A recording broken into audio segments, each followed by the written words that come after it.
Recording studio बलुआहा। गाओ गाओ सखी मंगल गीत के आज करवा चौथ है।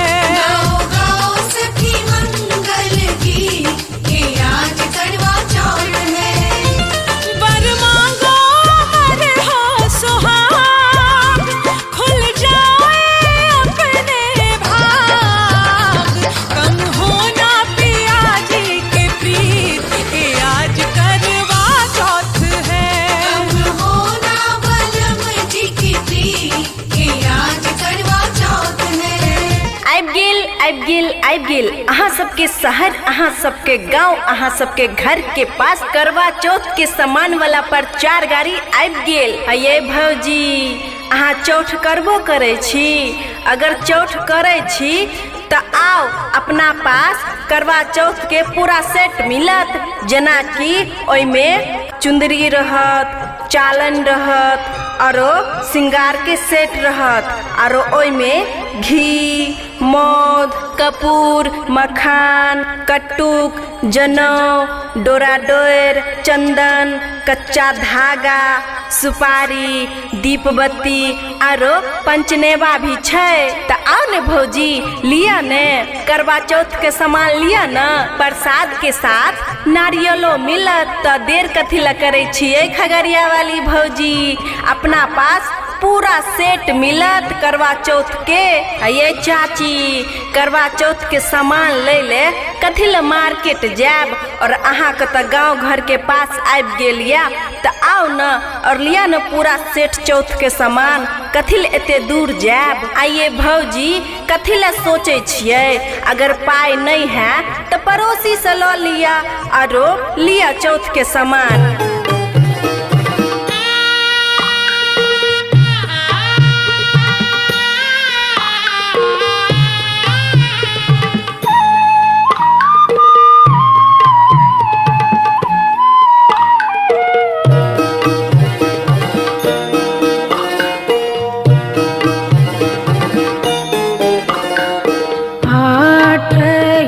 काठ के ओठरिया हो दीनानाथ, रूपे छान लागल के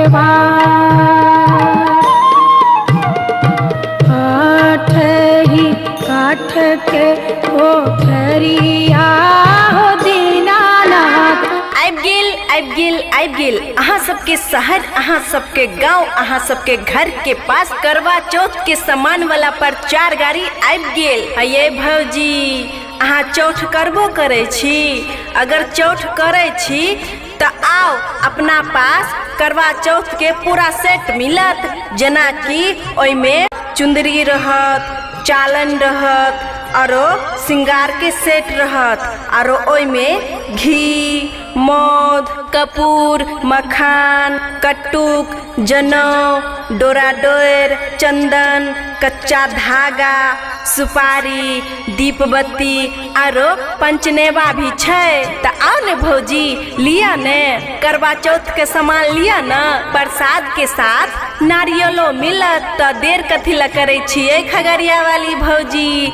अपना पास पूरा सेट मिलत करवा चौथ के। ये चाची करवा चौथ के सामान ले ले कथी ला मार्केट जाब, और अहाँ के त गांव घर के पास आबि गेल या। त आओ न और लिया न पूरा सेट चौथ के सामान। कथी ला एते दूर जाब? आइए भौजी, कथी ला सोचे छिए?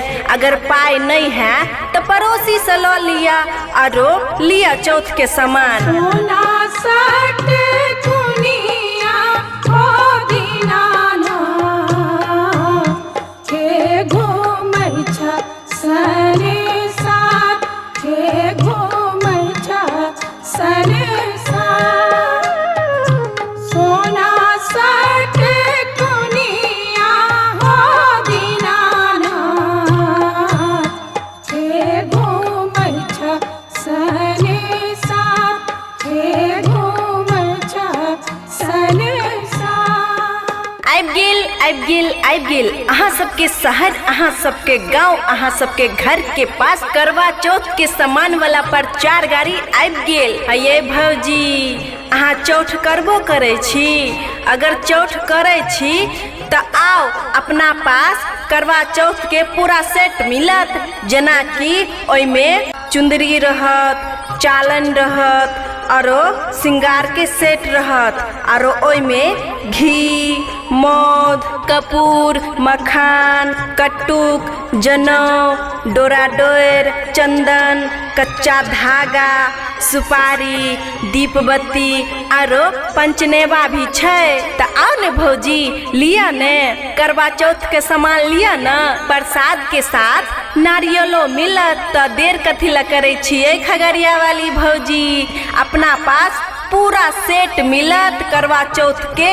ये चाची, करवा चौथ के सामान ले ले कथी ला मार्केट जाब, और अहाँ के त गांव घर के पास आबि गेल या, त आओ न और लिया न पूरा सेट चौथ के सामान। कथी ला एते दूर जाब? आइए भौजी, कथी ला सोचे छिए? अगर पाई नहीं है तो पड़ोसी से लो लिया, आरो लिया चौथ के सामान। कतेक बार कांवर गंगा जल चढ़ेलो, जहिया से ज्ञान भेल अहीं केर पूजलो। मंगलो ने बाबा हम धनक लोभ रेखियो, मंगलो ने बाबा हम धनक लोभ रेखियो। आबि गेल अहाँ सबके शहर, अहाँ सबके गांव, अहाँ सबके घर के पास करवा चौथ के सामान वाला प्रचार गाड़ी आबि गेल। ये भौजी, अहाँ चौठ करबो करे छी? अगर चौठ करे छी तो आओ अपना पास करवा चौथ के पूरा सेट मिलत, जेना कि ओइमे चुंदरी रहत, चालन रहत, आरो श्रृंगार के सेट रहत, आरो ओइमे घी, मौध, कपूर, मखान, कट्टुक, जनौ, डोरा डोर, चंदन, कच्चा धागा, सुपारी, दीप बत्ती आरो पंचनेवा भी छै। त आओ ने भौजी, लिया ने करवा चौथ के सामान, लिया न। प्रसाद के साथ नारियलो मिलत। त देर कथी ला करे छिए खगड़िया वाली भौजी? अपना पास पूरा सेट मिलत करवा चौथ के। ये चाची, करवा चौथ के सामान ले ले कथी ला मार्केट जाब, और अहाँ के त गांव घर के पास आबि गेल या, त आओ न और लिया न पूरा सेट चौथ के सामान। कथी ला एते दूर जाब? आइए भौजी, कथी ला सोचे छिए? अगर पाई नहीं है तो पड़ोसी से लो लिया, आरो लिया चौथ के सामान। शिव शंकर को जिसने पूजा उसका ही उद्धार हुआ। शिव शंकर को जिसने पूजा उसका ही उद्धार हुआ। अंत काल को भव सागर में उसका बेड़ा पार हुआ। आबि गेल अहाँ सबके शहर, अहाँ सबके गांव, अहाँ सबके घर के पास करवा चौथ के सामान वाला प्रचार गाड़ी आबि गेल। ये भौजी, अहाँ चौठ करबो करे छी? अगर चौठ करे छी तो आओ अपना पास करवा चौथ के पूरा सेट मिलत, जेना कि ओइमे चुंदरी रहत, चालन रहत, आरो श्रृंगार के सेट रहत, आरो ओइमे घी, मौध, कपूर, मखान, कट्टुक, जनौ, डोरा डोर, चंदन, कच्चा धागा, सुपारी, दीप बत्ती आरो पंचनेवा भी छै। त आओ ने भौजी, लिया ने करवा चौथ के सामान, लिया न। प्रसाद के साथ नारियलो मिलत। त देर कथी ला करे छिए खगड़िया वाली भौजी? अपना पास पूरा सेट मिलत करवा चौथ के। ये चाची, करवा चौथ के सामान ले ले कथी ला मार्केट जाब, और अहाँ के त गांव घर के पास आबि गेल या, त आओ न और लिया न पूरा सेट चौथ के सामान। कथी ला एते दूर जाब? आइए भौजी, कथी ला सोचे छिए? अगर पाई नहीं है तो पड़ोसी से लो लिया, आरो लिया चौथ के सामान। खुशी रिकॉर्डिंग स्टूडियो, बलुआहा।